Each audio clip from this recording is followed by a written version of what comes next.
Hello friends, Assalamu alaikum, Namaste, Vanakkam, Sasrikal, Kamanachi, Kemcho, Majama. I hope all of you are doing well. Today's topic, is more about micro and small, medium scale enterprises. So I think I would like to share more thoughts, more experience, how we could try to help to drive this kind of a segment, because I think we all worked for medium-sized business, branded company, large scale, and very more profitable organizations. In our past experience, many of our senior leaders have come out. They also have been engaging with more kind of startups, and the entire ecosystem is changing now around the globe. Especially in India, we see a lot of startups. I mean, that's another very interesting topic, which I think I can do it in the next few sessions. But coming back to the SME industry, yes, they are the I would say they contribute at least 40% of 35-40% of the GDP. They contribute at least 35% of your manufacturing services and 25% of services. So they are a very backbone of any manufacturing industry. They also employ around 28 crore people and counting. So that goes on. So I mean, these all these segments, they are more involved, in making small components and different kind of complex materials, and they supply to all the big vendors or the manufacturers. So and that's how they in turn they export to their buyers. So they are a big backbone of the of any economy, I would say, and globally they represent around 50 to 60% of the GDP. So they are very important in our supply chain. So now coming to this specific subject, how can we help SMEs, or how can they mitigate these kind of crises, what we are seeing in the market? So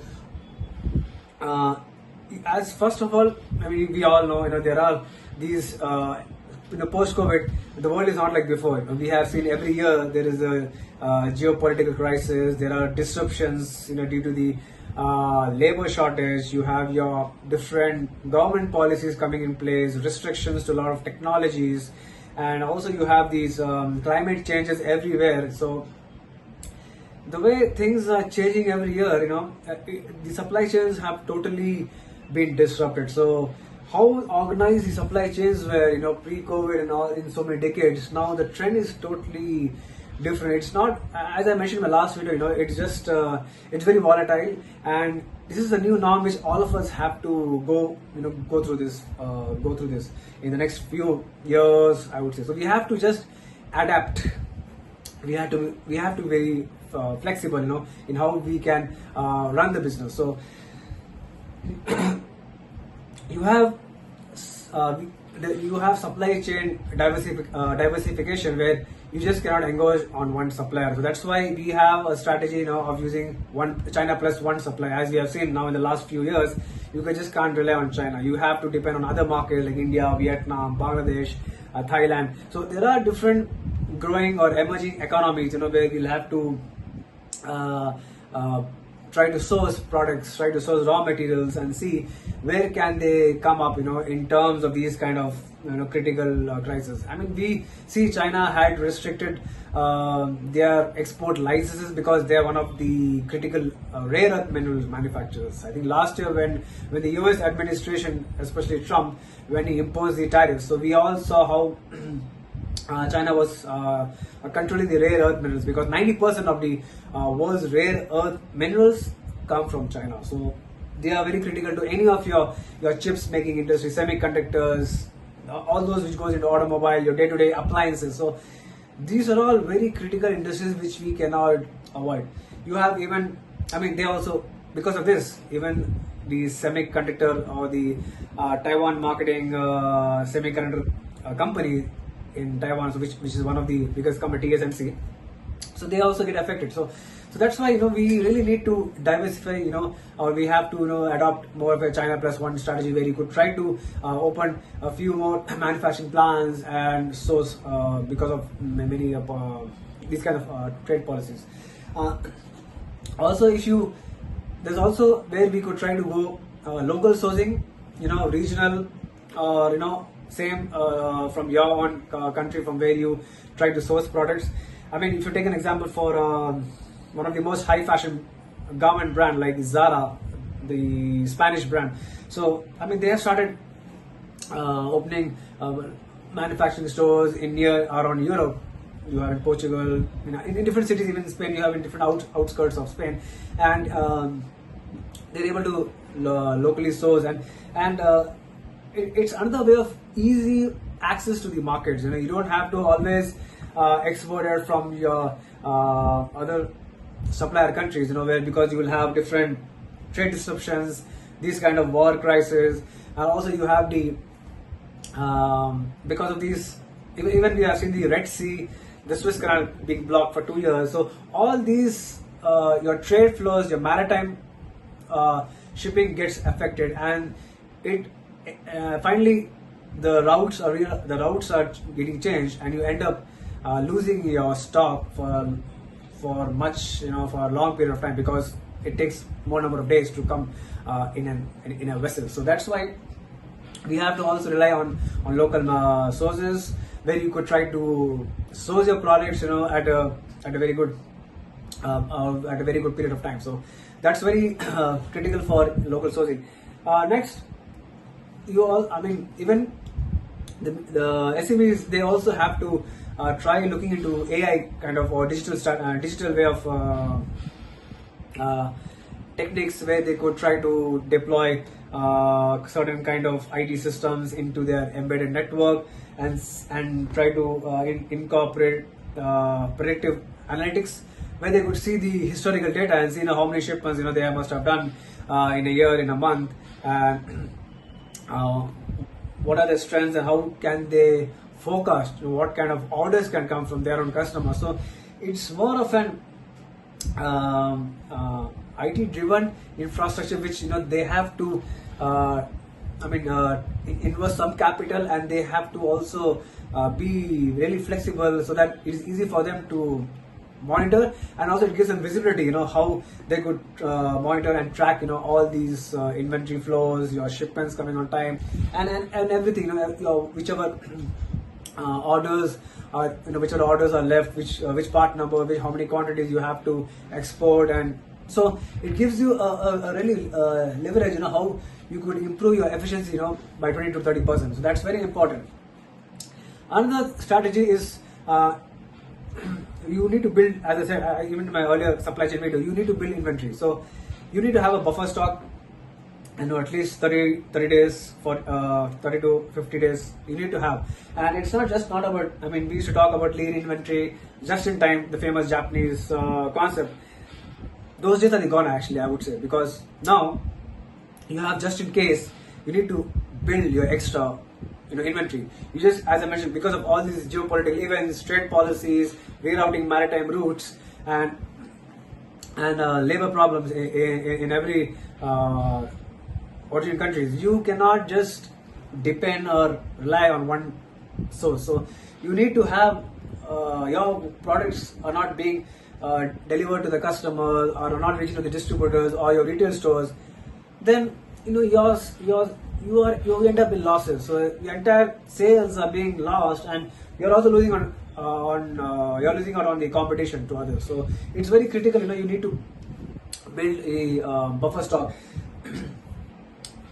After that, at the same time, you also need to have a watch on your cash flow. As we all know, the working capital is very much needed for any small and medium scale enterprises. I know big companies, they are able to get money from the banks at this much interest rates, and they invest in a lot of instruments, derivatives, markets, stocks, equities. There's a lot of swaps, currency swaps and all. But yes, for SMEs, they don't have that kind of bandwidth, or they cannot upfront park the funds. It's very difficult for them. So they have to manage the cash flow based on what they purchase the raw materials, how they give it on credit to the customers, and how much and when will the payment come in. So it's very important, how they could also discount I know if the customers pay on I mean if they pay on a very fast, if they pay it on an early period, they can discount, and you'll be able to generate your revenue, your cash, and then it is easy for you to sort it out and pay to your administration cost, your employee salary, your capacity to expand your capacity. So it's very important, how you manage your cash flow.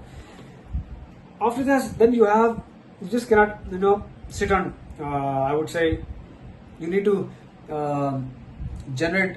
You have to see where could you generate more revenue streams. You just cannot sit manufacturing one product or offering a service, or one type of service. You need to diversify into the market. You'll have to build a strategy. You'll have to see what are the different avenues where we could try to create a value proposition. That's very important in today's tough times. Why are you? What are you manufacturing? What is the intent behind it? Who will be your customer? Or how can it be of very high value to that specific consumer? So that's very important in today's scenario, where you need to really explore different markets. You need to ramp your investments and try to pitch very high.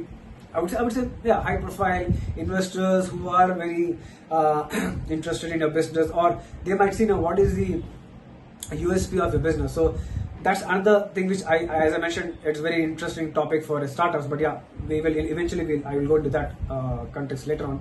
But yes, this is also one of the areas where the SMEs, they have to be really alert.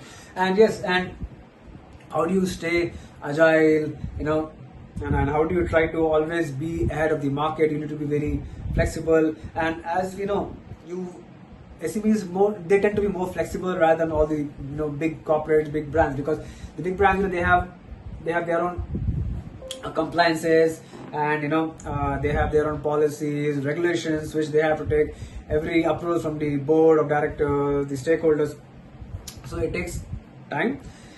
But yes, the SMEs are quite fast moving. They are more of the they push the economy to as I mentioned, they contribute at least 35 to 40% of your GDP. So they are a backbone of our industry. So it's very important that you need to stay agile, stay at your very firm in the market.